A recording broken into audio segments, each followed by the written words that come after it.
go-to show for weekly news and analysis from our experts. And this week, we have a guest expert, as you can see up there. Filthy Rich has the week off, has some family issues he's attending to.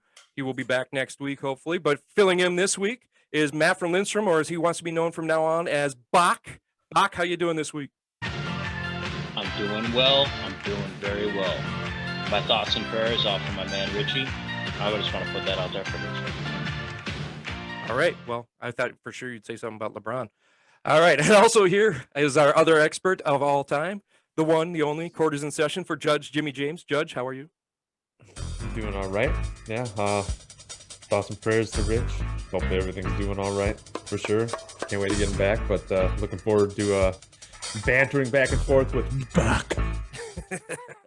The Bach. We'll see if we can get through this show without with a limited number of does. He did pretty good last time. I think he actually made it the whole show without a doe, but we tried to get him out in pre-show, and he didn't want to swear pre-show. So we'll see how that goes during the show. Although I think you beat him last week. You had a doe early on there, James. So. But Starting anyway, off hot. Starting off hot. All right, you guys ready for Brews and News? Yeah. All right. All right, Brews and News, where we talk about the brews or the news of the week. The brews of the week, we could do that too. But well, the first thing we do in Brews and News, of course, is crack a brew. So, gentlemen, cheers. Cheers. 8 count. You got the 8 count? Well done. James the only one that has a real beer in front of him. That's Caleb's. Yeah. Caleb's. Mm-hmm.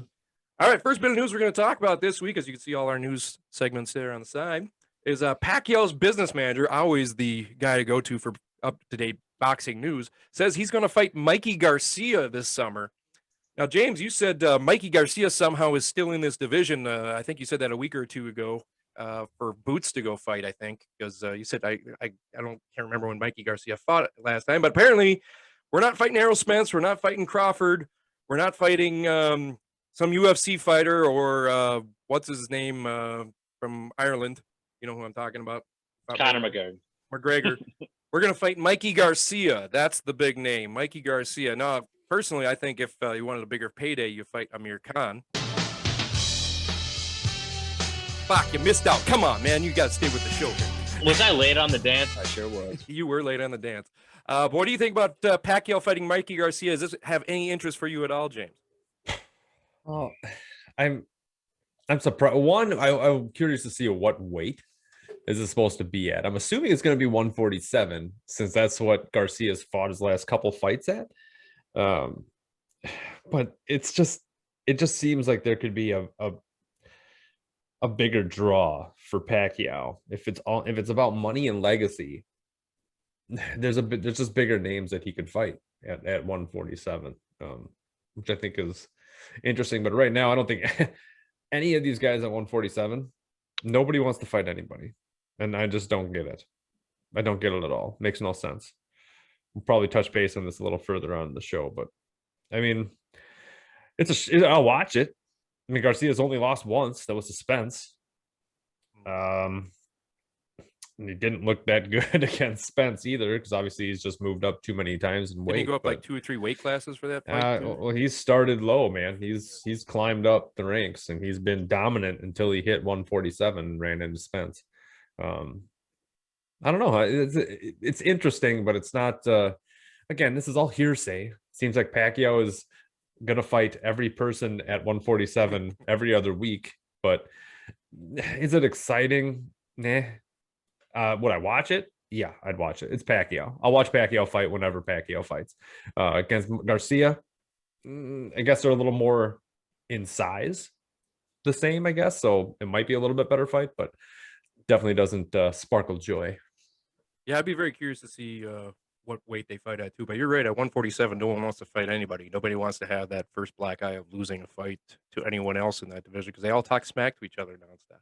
Seems like the only ones that want to fight are the younger guys in that division. But Bach, you already heard that the judge is going to order that fight. Is that going to be one that you're going to drive down from Lindstrom to watch? That's like an hour and a half drive, or are you going to watch that one at your home muni? Well, only if James would have me. But other than that, you're a married man. How dare you ask him to have you? I think the fight's interesting in the fact that they're both small for that weight division. They both moved up to get to that weight division. I mean, Manny's moved up from 115 back in the day. Like, he's tiny. Mikey Garcia is kind of tiny for that weight, but they're both excellent fighters. And you want to know something? It's Manny Pacquiao. I will watch him until he's fighting out of the coffin, because he's Manny Pacquiao. He's one of the greatest of all time. And Mikey Garcia is not a slouch. He always puts on an entertaining fight. I will watch those two slug it out. I think name-wise with Mikey, yeah, like James is right. It's not a huge draw, like where they couldn't make a lot of money. But you know what? As a boxing enthusiast, I think it turns into be a great fight. Well, it brings up the question too that I'm thinking about here. You think he's passed on, well, sort of passed on Crawford, Spence, and McGregor. Could it be that he's just coming to the realization that those guys are just kind of too big for him, and he's kind of going down to Mikey, trying to fall back down in his age? Maybe he's going to be able to carry a 140 fight a little better, against a smaller guy like a Mikey Garcia, or just at least someone small in that division that he'd be more comfortable with. Is that something you guys feel like maybe Manny's picked? That's why he's picking Manny or Mikey, because Mikey just seems out of the blue. Got to be a reason. I'm gonna chime in real quick. Money. It's money. It's what will people fight for? Mikey needs to get back in the spotlight. Pacquiao just wants to keep fighting. I think it's just money, and Garcia is a cheaper option. Pacquiao ain't moving down 140. Garcia already said he ain't going back down to 140. I don't know where the hell Garcia is going to go, but I think it's all money driven. But it's like Bach said, I think it's going to be a lot better fight than you think. It's just not like doesn't have that like, whoa baby, let's set that calendar. Right. So it's more of that Mikey will take a less of a percentage against Pacquiao than the other guys would be. So yeah, it's a chance to springboard Mikey back into the spotlight, or another another thing on his record for Pacquiao, because Garcia's 40-1. So right. All right. You have anything else to add on that, Bach? No, Jesus got right. that spot on. Like, good. That's two good names going against each other. No, it's good for both of them. Right on. Well, if you guys start agreeing with each other, it's going to be a really tough opinion show. But, here we go.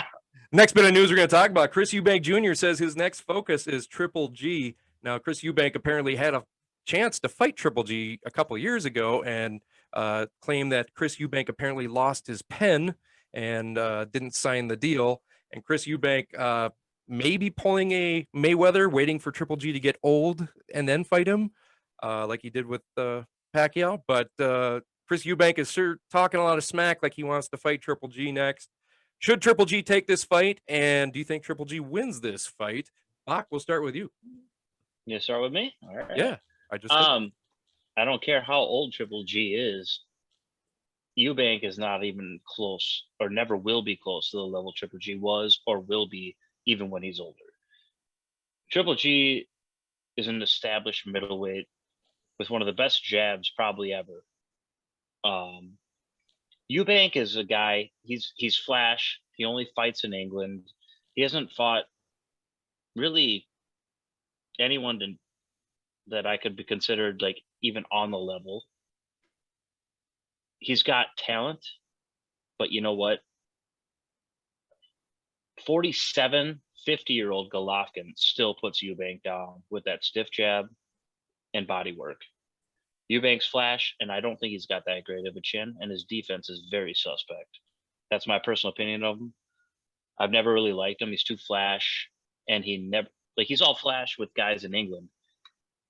I'm not a huge fan of English fighters, except for a couple. And he's never really come over across the pond, as they call it, and fought man. So I think that Triple G takes that fight every day of the week, and let's just say it doesn't go to the judge's decision. Well, let's go to our judge's decision. What do you think about the Bach's rant there? I mean, yeah, Eubank doesn't have much for his resume. If you're talking about a resume, if you're going resume to resume, Golovkin's got a better resume easily. I mean, Eubank's lost Groves and Saunders. Controversial loss to Saunders, I guess. It's a split decision a long time ago. Other than that, but yeah, he is a UK fighter, and I'm gonna agree with Bach, because I have a hard time with these UK fighters that just fight in the UK. I mean, he did beat Yildirim with a knockout in 3, which is kind of funny. But otherwise, he's beaten James DeGale and Korobov. Those are his big fights. After that, and Marcus Morrison doesn't do anything for me tomorrow, and tomorrow. And I don't really have too much to add. I mean, except he did beat Gary O'Sullivan, so I think he knocked the mustache right off him. But didn't he own Mulligan's Steakhouse, I believe? yeah, 30 style boxing, right? Do you agree with Bach again too? That Triple G wins that fight, owns that fight. I mean, yeah, Triple G looked real good in his last fight. Mm-hmm. He looked a lot better than I thought. Maybe he just needed 2.5 years with Banks to make it to get up there at some point, because I still don't care for Jonathan Banks as a trainer, but Triple G in his last fight did look he looked good physically and technically sound. He looked he looked in the best shape that I've seen him in a long time, and he still has that chin. Eubank ain't gonna knock him out, even though he's got 22 knockouts. I just don't see that happening, but I could definitely see the latter happening. So I do have to agree that I think Triple G would beat up on Eubank pretty bad. Triple G can take Canelo's best shot and smile at him. There's nothing Chris Eubank can throw at him that's going to hurt him at all. My final question on this, though, I'm going to put it back to Bach here for a second. Does this fight do anything for Triple G? I mean, is there any incentive for Triple G to take this fight? Because he has a limited amount of fights left. Is this worth burning one of your limited few fights left? You probably got 3-4 fights left in front of you. Is Chris Eubanks worth? Is he going to get paid for it first? And is it worth for your resume just to beat up a guy that's talking smack to you? Well, I've said it before. I don't even want Golovkin to fight that many more times. But if he went over to England, I think he could make a good purse from it, because Eubank has got a following over there. I've said before, I want Golovkin to go into a blaze of glory and Canelo. have his No, I don't want that. I want Golovkin to go off into the sunset with his family and be happy and still have his faculties. He could make a pretty penny over in England if he went over across the pond to fight Eubank. Eubank's got a following. I think he should, because I think he can take him. And I agree with James. Like, I'm not a fan of Jonathan Banks whatsoever, but he still looks decent. Like, he's still got. You can never get rid of your chin. He's always going to be able to take a shot, and he's always got that jab. Do I agree with him bouncing around so much and not going to the body as much? You know what? Maybe it's getting longevity in his career, but no. 2 fights left. Eubank be one of them. Go across the pond, take all of his damn money, and then show the UK fans that they're a bunch of garbage fighters over there. Boom, said it. Well, I'm going to throw it back to the judge because he didn't really answer my question. Is this a fight that Triple G should take? Does it do anything for him for his last few fights? Yeah, I do.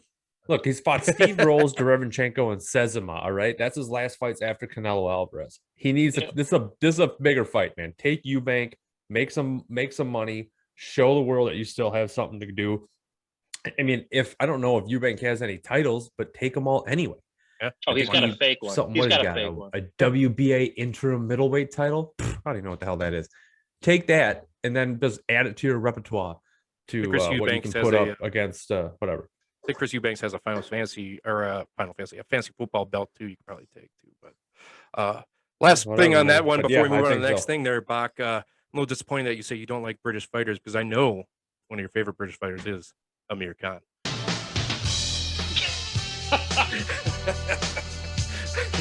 That's 2. I gave you a second chance to get the dance in. No, I said there's some that I like, and you know I love my boy Dillian. Too many. All right, let's move on to the next one here. Last bit of news for this week. Wouldn't be a week unless we talk about Eddie Hearn. But something I agree with Eddie Hearn on. He says boxing can't afford any more of ththese crap fights, except he didn't use the word crap, but we're on YouTube, so I didn't want to get doed. I kind of agree with that, especially looking at the division, the 147 division, that none of them want to fight each other, and some of the crap exhibitions with YouTube stars that don't fight anybody, but everyone suddenly thinks they're great boxers. James, I'm going to start with you. Do you agree with Eddie Hearn here? And what can we do to stop these crap fights? Or is it going to kill boxing, like he says? I don't have an answer for how to stop anything. All right. But I do agree with Eddie Hearn in this statement. The big reason that we are having all these Triller cards and all this other crap that's just not part of the sport, that is trying to become part of the sport, is because we're not making big fights. We don't have, like, Fury Joshua isn't listed yet. Spence and Crawford have not fought yet. Like these big draws, people that have big draw, like Canelo, and I don't know, I guess Canelo fights everybody, so that's kind of a bad one. But either way, it's like these big name fights just don't happen. Like the 1-2 should be fighting each other. Quit dipping and dodging. Like, this isn't Dodgeball, the movie. So, this isn't Patches O'Houlihan. Dip, dive, duck, dive, guys, and dodge. You just have to fight, and you just fight and you win. And that's how it was back in the day, man. This is why these too many belts. These belts are ruining it. I think all this other crap is ruining it as well. People just don't fight. You have how many people at 135 that won't fight each other? I mean, besides Lopez, who fought Lomachenko, like, I couldn't even believe that fight got made. Right. And then now it's just, and then Garcia now all of a sudden has mental health issues, where he's, if he does have mental health issues, I really hope that he's okay. But either way, it's still like out of nowhere, just, I'm not going to fight anymore. And then Devin Haney isn't fighting, and Lopez fights Kambosos, and Lomachenko just, like, all this stuff just never, the rematch should have happened. Like, I don't know, man. I agree with Eddie Hearn. Don't know how to stop it. And I mean, even all these people at 160, man, like Boo Boo, go fight somebody. Like Charlo, go fight somebody that's relevant, man. Fight Triple G, fight something. Like do something, Mm-hmm. Do it. Do something. I don't know. It's frustrating. I don't know how to stop it, and I agree. I think it's ruining it. I really hope that it doesn't, because that'll make me sad. Well, it's another hill and valley that we're getting to. I mean, the first big valley that happened was bad judging and money got in the way of it, and it kind of killed boxing, and MMA kind of took over for a while. Boxing started to make a comeback, but now they're starting to bloat again. Like you say, one should be fighting 2, but one's not even fighting 3, 4, or 5. They're fighting guys outside the top 10 a lot of the time. Like, hey, let's watch Crawford fight some guy that we never heard of, or hey, who can Amir Khan fight this week? Come on, Bach, you missed it the 3rd time. But it's like there's no. They don't even fight the top 5 anymore. And when it happens, when someone fights somebody in the top 5, it's like, whoa. That's a big fight. A big fight should be 1-2 or 1-3, not 1-5, 1-6, or 2-5, 2-7. That's not a big fight to me. What do you think, Bach, about Eddie Hearn's statement that boxing can't afford this anymore? You can't. James is right. Actually, Eddie Hearn, he's a promoter, and he still wants to make fights. And I was going to say, promoters are the problem. Eddie Hearn's like the one promoter who actually wants to make all the fights, because he wants to compete with everyone. Can you imagine if boxing had champion against champion? No matter what promoter, what card, whatever they're from, they're fighting each other. How big boxing could be? It'd be back in the heyday, like the 70s and 80s. It could be great again.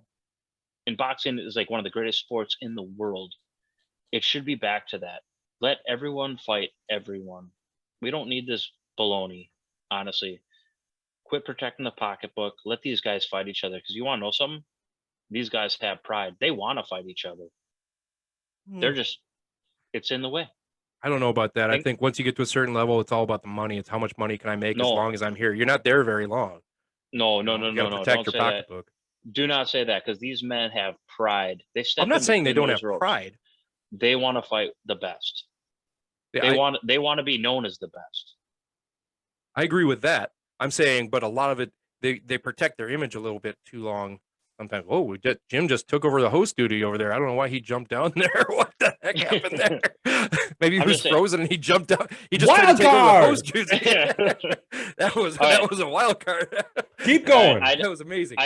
I digress. So I do agree with Eddie Hearn. Yeah, it is kind of killing it out, honestly. It's like, I mean, boxing didn't used to be like that. And everyone should fight everyone. I don't give a shit about the money. Oh, is that a doe? Oh, that's the first one. Hey, well, we don't have the doe counter. Everybody gets one. All right. Everyone That's all gets right. one. You get one. You got one. That's all right. Well, I think you guys touched on it exactly. What we kind of need is one main governing body instead of like 18 governing bodies. One governing body. When boxing was in its heyday, we had the heavyweight. I see your hand raised. I'm gonna break it. I'll come back to you in a sec. But when boxing was in its heyday, they had the one heavyweight champion in the world, and he was the biggest celebrity in the world. Muhammad Ali, whoever's the heavyweight champion of the world, was the biggest celebrity in the world at the time. We need to go back to that. We need to have one governing body where they're just saying, all right, you're going to fight this person, you're going to fight this person, you're going to fight this person. Major League Baseball has one governing body, football has one governing body, hockey has one governing body. Let's have one governing body of boxing and get these fights done. Bach, your hand was raised. Go ahead. All right, go love him or hate him. Mr. Teddy Atlas has been talking about one governing body for a long time, and he brought it up too many times. He got kicked off ESPN. Well, we're not on ESPN, but we have been on ESPN.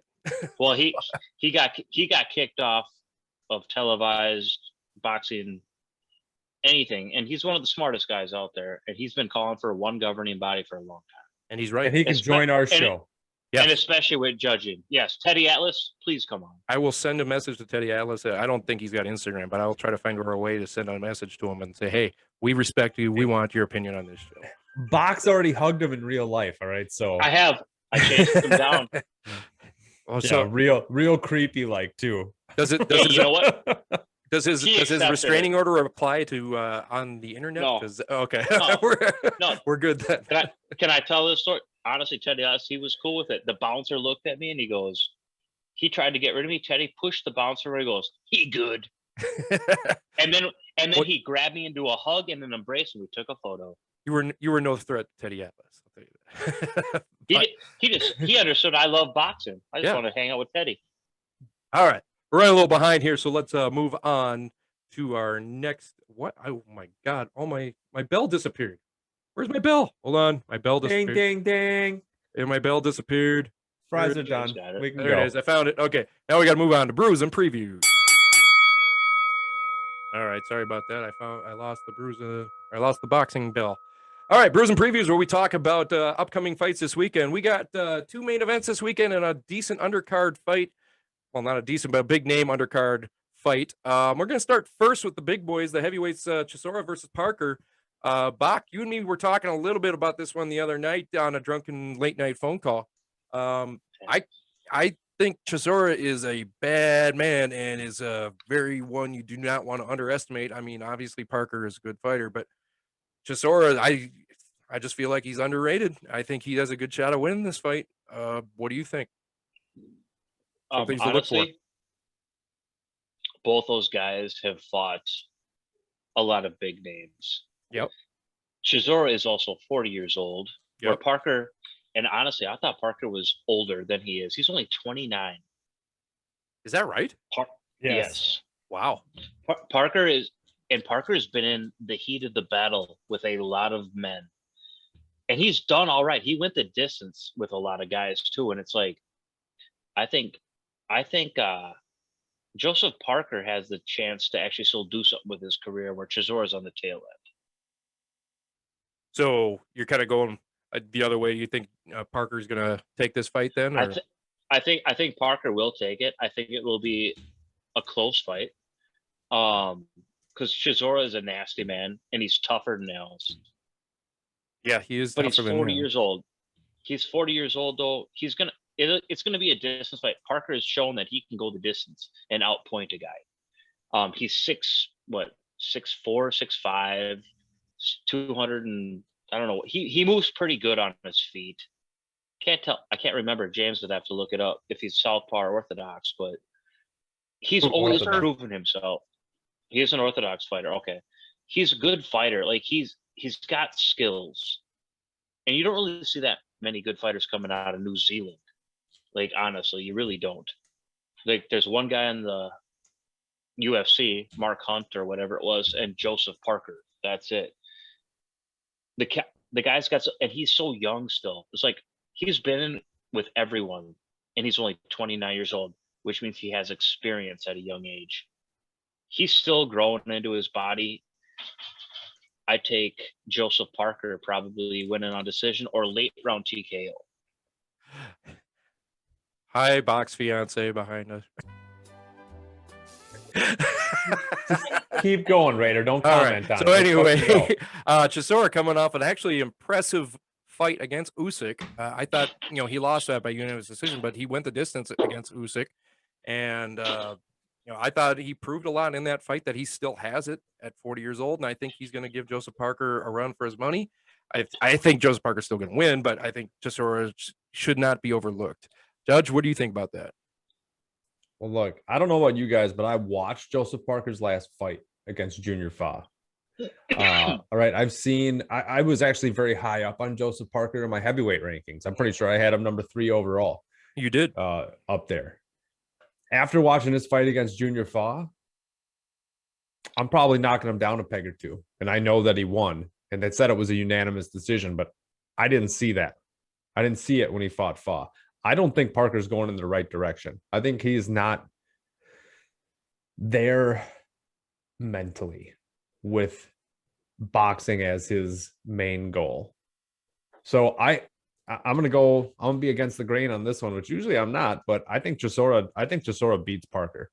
I think Chisora has the power and the grit to do enough to Parker where it's going to mess him up, because Junior Fa hit Parker with some shots that never should have happened. And I think Chisora is going to be able to take a much better advantage on that than Junior Fa did. So I think Chisora is going to beat Parker, and then this is going to be Parker's downfall. So I don't think he goes any further than what he's already accomplished. Wow, that's impressive. I actually was kind of going. I wanted Chisora, as I talked to Bach the other night, but I thought you would ridicule me like I did the Areola fight. And by the way, Chisora is only 37. He's not 40. He's 37. 37, 40, 45, 100, same thing. Well, he's not Pacquiao. He's a heavyweight. I mean, at 37, this is still a big deal. First of all, Pacquiao's been 28 years old for like 80 years, all right? I don't know how it happens. Some people just have that gift. Pretty sure he's the Highlander of that's what happens. He fights somebody in the Philippines and takes their soul, their life force, and then that's why he's a singer and a philanthropist, and he's on the government, and he boxes. So he's song if we're combat reference, but you remember when he's saying sometimes when we touch? No, I do. Oh, that's a no.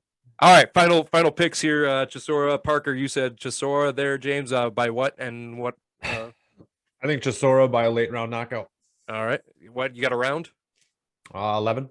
Okay, Bach, what do you got? And you know what? I love James' analogy of it because it could go that way too. But I'm still gonna stick with mine. I'm gonna go TKO round 11, Parker. I'm gonna go. This fight's gonna go the distance, and I think Parker's gonna win by split decision. But I think Chisora will be the one that, when we talk about it, we're gonna say he won that fight, but Parker's gonna get it by split decision. That's what I'm gonna go with. So that's how I look at it, because I'll probably bet Chisora, and that's what'll happen to me. Like, he won the fight, but I lost. that's the way I look at it. All right, the next one is the undercard on that fight. Dimitri Bivol is fighting. He's fighting Richards, which what'd you say his nickname was? The Sauce? No. Spider. The Spider, I know. It started with an S. I knew it started with an S, though. Sammy Slippy Samsonite. That's what. Bivol is fighting Richards. It's nice to see Bivol fighting again anyway. He needs to start fighting some more bigger fights here soon, and maybe better Biev in the future, maybe Canelo in the future. But Bivol's going to fight Richards, the Spider, coming up. James, what do we look for in this fight? Cool. Well, you want to see how Bivol handles 19 months layoff. Yeah. That's what you want to see. Fighting in England, fighting a guy who's never fought outside of England. So here's another one of them. So I'm pretty sure that Bivol is going to handle him pretty easily, since he's a gold medalist in multiple things. So, but I'm really curious to see how Bivol comes off this layoff. He went on a tear, a knockout streak where he was knocking out everybody. And then he ran into like Chalamba and John Pascal and Joe Smith Jr. and started going the distance with all those guys. And all of a sudden his power like disappeared. He still has really, really good technical ability, right? But his power, the sneaky power that he had, was kind of what made him so exciting before, and now it's he's a technical fighter. He's probably going to beat you on points. That's what you're getting right now. I kind of want to see him to go back to old Bivol, where he's actually getting these knockout, he was a body knockout guy. So that was the funner part with Bivol, is that he would hit you in the body with his skills and drop some people. But yeah, I mean, I don't know. I honestly don't know anything about Richards. So unfortunately, I think that Bivol is just going to work him like kneading bread for 12 rounds, probably go to a decision, unfortunately, but he's definitely going to get any gluten out of that and send that guy, I don't know, what is he, like 16-1? Yep. Give him another loss. Was it Sulecki or no? No, this is Craig Richards. Craig Richards, the Spider. Richards. Yeah. Way to do that prep work there, Bach. It was in there all week. I know. Dude, he's fought. I'm way off. All right. Well, Bach, what do you think about? I assume you don't know about Richards. What do you think about Bivol fighting? I was going to agree with James. The only big test about the whole thing, because honestly, if Bivol's in it and there's not a big name against him, it's just how he looks after a layoff. Oh, that's 2. Jeez. Yeah, I know. That's 3. Is it 3? Yeah, James is right. There was 3. I snuck one in there, but I missed the last one then. I even apologize for it, but no, James is right. The only thing about Bivol right now is his layoff time. It's Bivol. He's amazing. He's a really good boxer. I like the tactician part of him. I like that. Like, let him get refined. He's still young. I agree. Let him become a tactician. All right. So what are you guys' predictions for this fight? Bivol versus the Spider. James, you're first. I still think it's going to go to decision, unfortunately, but unanimous decision. Unanimous. I'm talking like 119, 110. Okay. Bach? I don't even know what those numbers match up, but don't ask Bach. Don't ask him about numbers. I'm gonna say round. It's gonna be called round 6. Pain for the Spider. No, Bivol's knocking him out in 6. Round 6. I say Bivol knocks him out in round 8 after shaking off some ring rust with a body knockout, and he squashes the Spider in round 8 with a body shot. That's my prediction. Round 8. All right. So we all agree. No, we don't all agree on that. On the first fight, but on the second fight we do. Let's move to the third fight. And this one we talked a little bit about last week, and I got ridiculed because I defended Areola. It's Ruiz Jr. versus Areola. I still say Areola is a bad MF, and he can hit hard. He's old, yeah. He's like old like Chisora is, but he's still got fights left. He still hits hard, and Ruiz is still a question mark. I don't care what anybody says. He hasn't fought since losing to Joshua, and then he went off like Dave Chappelle off. Nobody knew where he was, and then he came back super fat, and then he's super skinny now. Nobody knows. I say I didn't say he's going to win. Areola's going to win, but I'm saying don't look past him. And at 10-1, there's good value there. That's what I'm saying. Bach, you were agreeing with me when you were drunk, and then after I talked to you in pre-show, you're like, no, you're crazy. I never said that.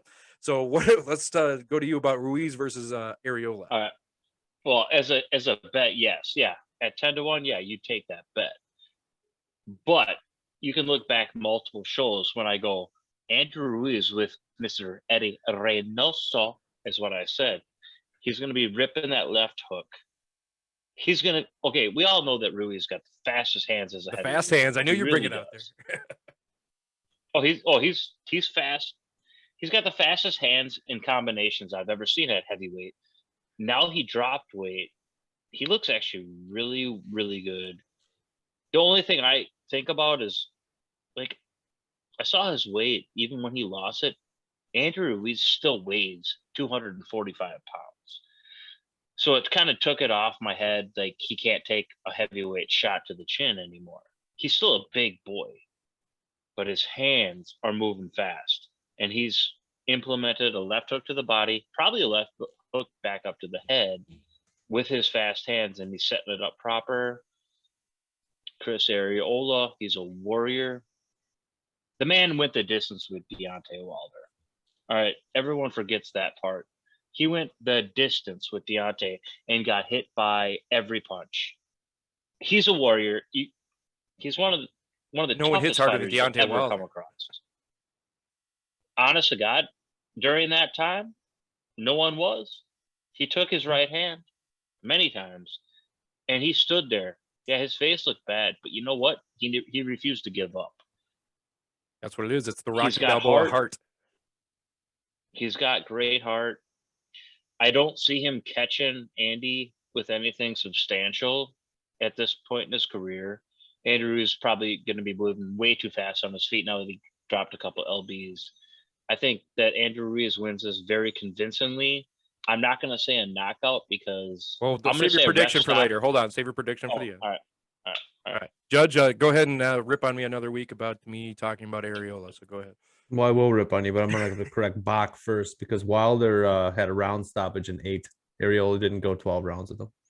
Oh, But he never went down. Round stoppage still is a stoppage. ref stop. Yeah, he never did. He never got knocked down. Yeah. But you know what? He was looking him in the eye at the end of that fight. I look you in the eye all the time when we fight, Seabach, and that doesn't change anything. All right. And I don't think he was looking him in the eye. His eyes were swelled shut pretty good. So I don't know if he was. He was still that standing general there direction. going, "What?" No, he was going, "Why'd you stop it? I ain't done." Look. I'm waiting. He's Go a ahead. tough- Go ahead. Okay. James. I was frozen. Oh, You guys it got looked to like it was talk. frozen. Well, I was frozen. Oh, it didn't Doesn't look like matter. We're not frozen now. Chris, you're wrong. Chris, The nightmare Chris is not a Areola- nightmare. He's a lullaby. All right. He is nothing. Oh! Ruiz is gonna come in and whoop him, man. And this is Areola. Have you seen Areola? He looked fatter than Ruiz when Ruiz was fat.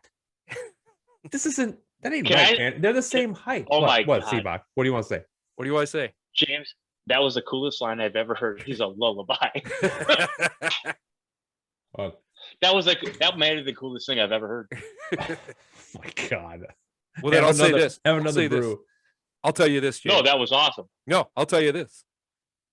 Ruiz ain't going to put him in no lullaby, and I'll bet a Tecate on it that it goes at least the distance or Areola wins. If Areola wins James or does- it goes the distance, I win. If it's a knockout by Ruiz, you win. Tecate bet for next week. You win?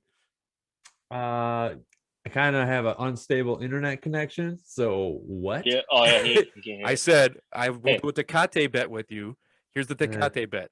If Ruiz knocks out Areola, I have to drink Tecate. If it goes the distance or Areola wins, you have to drink Tecate. Now this is any stoppage. Yeah. RTD, TKO, KO. Got to go the distance for me to win. Or Or do a hand Areola, up. or Areola knocks him out.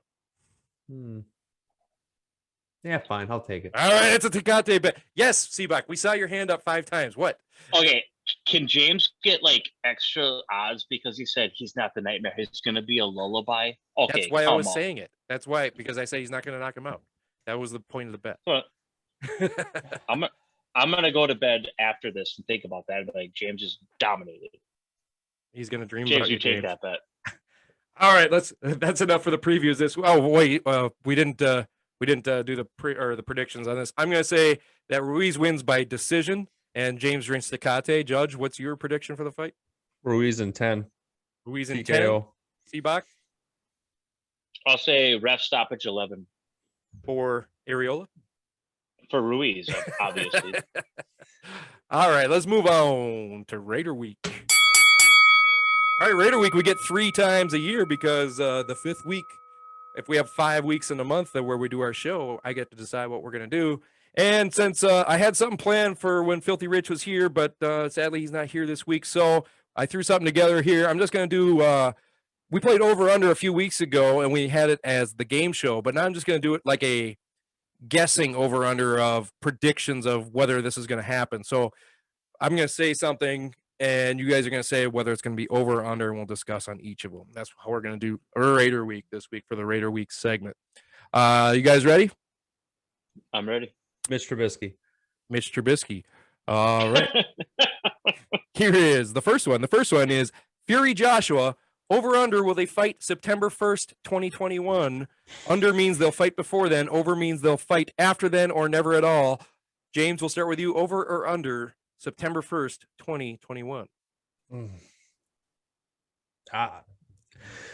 I am gonna have to say over because it's not already done yet. It's $150 purse bid just for the location in Saudi 150 Arabia. bucks. I'll pay that. No, 150 million. Oh, is what they both can't pay need. that. That's part of the bid. 75 per fighter is what they need to do. I don't think it's happening before September 1st. I'm going over.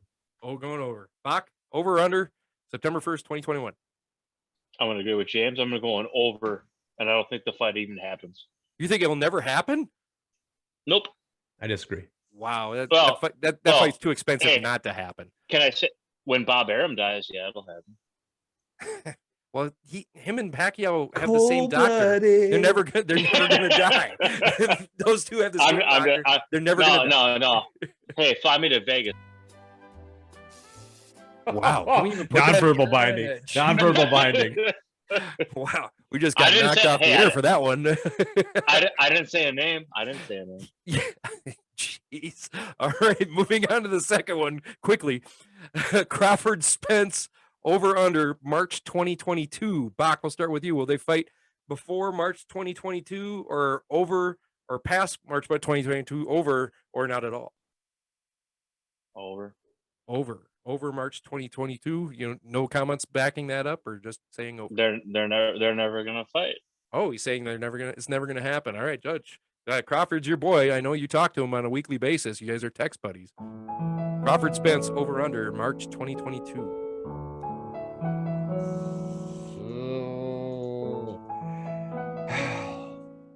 I'm gonna pray to the gods on this one. I'm gonna go under.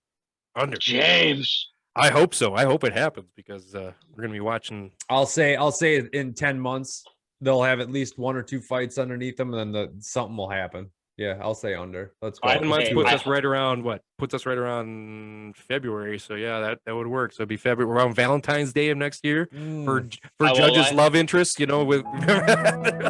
I hope I'm wrong. Because I would love that. Well, who wouldn't love that? Who wouldn't love that? Oh, wait a minute. You guys ready? I got some breaking news. What is breaking news? We do our show from Minneapolis, Minnesota, and the Vikings have traded out of the 14th pick to the New York Jets. So we have traded down to the New York Jets. No details on the trade yet, but we have not picked a player. It looks like we are going to maybe get the 23rd pick now, but we have traded down after the Chargers took the offensive tackle that we wanted. Oh, and Judge has signed off on that one. Well, his camera is turned off. He is not happy. Judge, can you hear us? I can hear you. I don't know what's happening, but I am that upset. Are you kidding me? You get away the 14th pick of the draft? Come on, man. Traded Pick down. someone, Spielman. Jesus. Oh, all right. Well, we can't even get you back. Is your camera working? What's going on there? All right. We'll put a picture up there. I don't know. I can hear you. I can hear you. Just keep talking. Let's go. All right. Over under, James. You're going to start. Triple G Canelo over under Cinco de Mayo 2022. I should say the day after Cinco de Mayo. Will they fight on Cinco de Mayo or before 2022? Triple G Canelo. I'm gonna say over. You think it won't happen, or you think it's just going to be past that? I think it'll be past that. I think they will have one. So Mexican Independence Day next year, probably. I think it's over 2022. That's it. I think it'll just be something different. Right on. Bach, going to you. Triple G. I'm gonna say over. Okay. And I don't think it's never gonna happen. Okay. Because Canelo is never coming back to 160.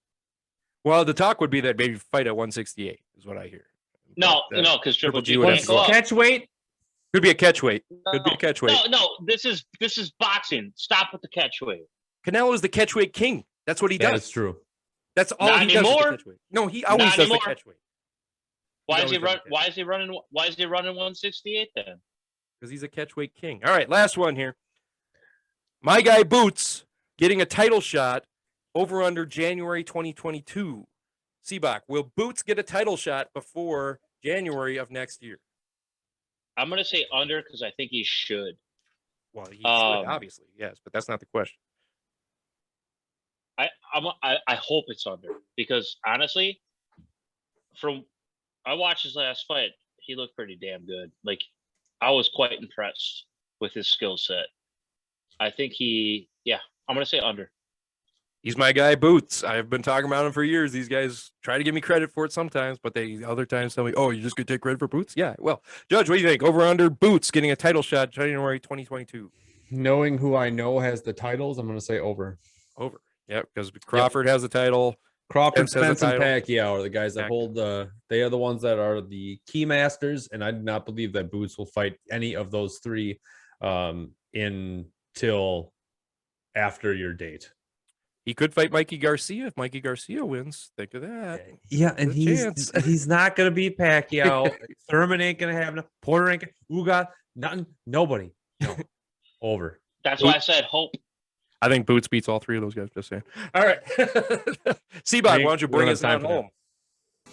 Bring us on home. All right. Yeah, I got the last little bit. I know it's not going to be boxing related, but you know what? My Minnesota Twins, they've been really bad this year, except for one person, Mr. Byron Buxton. The other night just went 5 for 5. Almost had the hit cycle. Probably one of the greatest guys out there right now. He finally reached his potential. Fastest man on the planet. I really don't know what else to say. He was one triple shy of the cycle. I'm sorry. Like it's just fun to watch them, man. He is fun, but I will also say that Nelson Cruz is pretty awesome too. He's also doing awesome. He didn't go 5 for 5. Well, that's not his thing. That's not what he does. All right, Judge, if they're watching us, where can they listen to us? And if they're trying to watch you, where can they listen to you? And if they're listening to you, where can they watch us? Well, for at least half of the show, can they watch you half the show? Well, if you're listening to us, you can watch us on YouTube /Brews and Boxing, although I'm frozen right now on my screen and I don't know what's going on, but I can't cancel it because we're recording. I can't wait to edit this. And if you're watching us, watching those two and my still screen where it looks like I'm looking at the floor going, you can listen to us on any major podcast site. That's Spotify, Amazon Music, Stitcher, bunch of that stuff. Just wherever you got your podcast, we'll be on it. Just look up Brews and Boxing.